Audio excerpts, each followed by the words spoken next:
오늘은 예수님께서 우리의 죄를 지고 십자가에 못 박혀 죽으신 것을 기억하는 우리 거룩한 금요일입니다. 우리 이날에 우리 더욱더 주님을 생각하고 이날 하루만이라도 우리 온전히 주님의 십자가를 묵상하는 하루가 되시기를 바랍니다. 오늘 본문은 예수님의 죽음을 기록하고 있습니다. 50절 말씀 보면 예수님이 죽으시는 순간을 이렇게 기록하고 있는데요. 예수께서 다시 크게 소리 지르시고 영원히 떠나시니라 이렇게 말씀하고 있습니다. 죽음은 육체에서 영원히 떠나는 것이죠. 영원히 육체를 떠나는 죽음. 이것은 예수님뿐 아니라 우리에게도 동일합니다. 모든 인간이 그렇습니다. 죽음은 영원히 육체에서 떠나는 것이죠. 그래서 우리말에 죽음을 돌아가신다 이렇게 말하는데 참 일리가 있는 표현입니다. 이처럼 죽음은 주님이나 우리나 똑같습니다. 그런데 죽음 이후의 모습을 보면 전혀 다르다고 하는 것을 볼 수 있습니다. 오늘 본문 51절에서 54절은 예수님의 죽음 이후에 일어난 사건을 기록하고 있습니다. 먼저 성소의 휘장이 위에서부터 아래로 찢어졌습니다. 성소의 휘장은 성전에서 그 당시 성전에서 이 성소와 지성소를 막고 있는 커튼입니다. 이 커튼이 바로 성소의 휘장인데요. 지성소는 우리 지금 교회로 말하면 이 강단입니다. 교회 안에서 가장 거룩한 곳이죠. 여기에는 십자가가 이제 걸려 있습니다. 그 당시에 성전에서 지성소에는 십자가 대신에 하나님의 임재를 상징하는 언약궤가 있었습니다. 하나님이 여기 계시다는 건데요. 지성소는 하나님이 계신 곳입니다. 그렇기 때문에 지성소에 아무나 들어갈 수 없습니다. 또 아무 때나 갈 수 없습니다. 딱 허락된 사람만이 허락된 때에만 그 지성소에 들어갈 수가 있습니다. 허락된 사람은 대제사장이고요. 허락된 날은 대속죄일 딱 하루입니다. 그러니까 대제사장이 대속죄일 하루만 이 지성소 안으로 들어갈 수 있어요.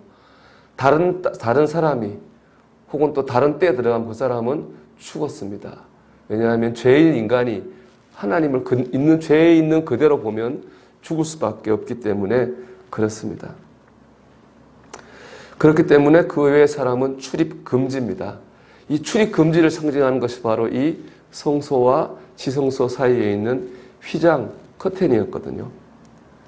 그런데 이 휘장이 예수님 죽으실 때 위에 아주 찢어졌습니다. 휘장이 찢어졌다고 하는 것은 바로 출입 금지가 풀린 겁니다. 이제는 누구나 아무 때나 하나님을 만날 수 있고 하나님 앞에 나아갈 수 있습니다. 예수님께서 우리의 죄를 속하여 주시고 우리 죄를 깨끗하게 하셨기 때문에 우리 예수님의 보혈의 은혜를 붙잡고 누구나 다 하나님을 만날 수 있는 것이죠.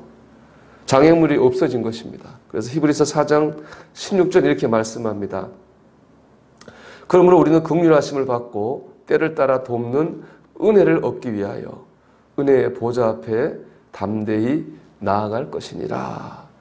예수님이 죽으심으로 이제 누구나 우리는 아무 때나 하나님 앞에 나아갈 수 있게 되었습니다. 두 번째 일어난 현상은 무덤이 열리고 성도들의 몸이 부활했습니다. 성도들의 몸이 부활했다고 하는 것은 종말이 가까웠다는 겁니다. 그 당시에 유대인들의 종말론에 의하면은 종말 시대에 일어날 사건 중 하나는 뭐냐? 의인들의 몸이 부활하는 것이었거든요. 즉 의인들의 몸이 부활하는 그걸 통해서 지금 이제 마지막 때 가까웠구나 라고 하는 것을 보여주신 것이죠. 이 모습을 본 백부장은 뭐라고 고백했느냐 이렇게 고백합니다. 이는 진실로 하나님의 아들이었도다. 이 백부장은 하나님 믿는 사람이 아닙니다. 이방인이에요. 그런데 예수님 죽음 위에 일어난 일을 보니까 믿지 않은 그 사람의 눈에도 이 예수님이 하나님의 아들이 아니면 이런 일이 일어날 수 없다라는 생각을 하게 된 겁니다. 여러분, 예수님의 죽음 이후에 왜 이런 일이 일어났을까요? 이런 신비한 일들이 일어났겠습니까? 그것은 예수님이 하나님의 아들이었기 때문에 그렇습니다. 예수님이 하나님의 아들이 아니라면 우리 같은 사람이라면 우리도 죽겠지만 그 이후에 이런 일이 일어날 수가 없는 것입니다. 예수님 하나님의 아들이요 구원자이십니다. 예전에 우리가 이백이라고 하는 프로그램으로 성경을 통독한 적이 있었는데요. 그때 그 책에 이런 구절이 있었습니다. 예수를 위대한 도덕 선생으로 받아들일 준비는 되었습니다. 하지만 하나님이라는 주장은 받아들이지 않겠습니다. 우리는 절대로 이렇게 말하면 안 됩니다. 한낱 인간이 예수님이 말씀하신 것들을 말했다면 그는 미치광이거나 지옥의 마귀이거나 둘 중에 하나입니다. 그렇죠. 예수님이 말씀한 이 모든 말을 멀쩡한 인간이 했다면 그 사람 사기꾼 아니면 미친 사람일 겁니다. 그렇기 때문에 여러분은 선택을 해야 됩니다. 이 사람이 하나님의 아들이었고 하나님의 아들입니까? 아니면 미치광이거나 그 이하입니까? 우리는 선택을 해야 됩니다. 예수님이 하나님의 아들로 믿든지 아니면 그 사람 제정신 미친 사람이야 라는 두 가지 중에 하나를 우리가 선택해야 됩니다. 제발 그분이 위대한 도덕 선생이었다는 얼토당토하는 소리장 하지 마십시오. 그분은 그런 분이 아닙니다. 그러려고 하지도 않았습니다. 여러분, 예수님은 우리 보고 바르게 살아라, 착하게 살아라 가르치러 온 도덕 선생이 아닙니다. 우리를 죄에서 구원하시러 온 하나님의 아들이시고 구원자이십니다. 여러분에게 예수님은 어떤 분입니까?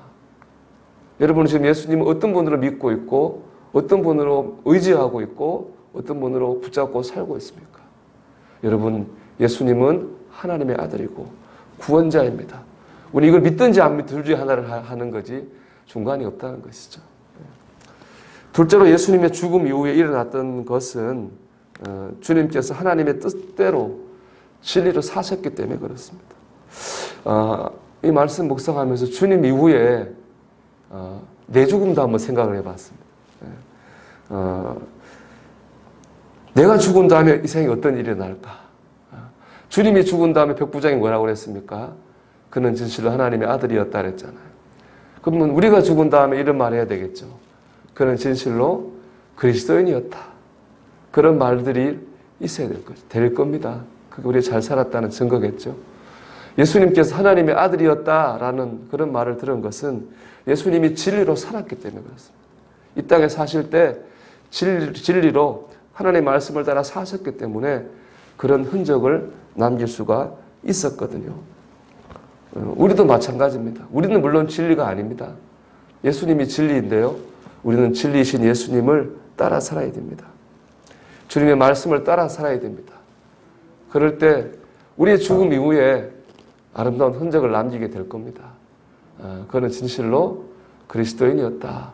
그런 사람들에게 영향력을 남기고 하늘나라로 갈 수 있을 겁니다.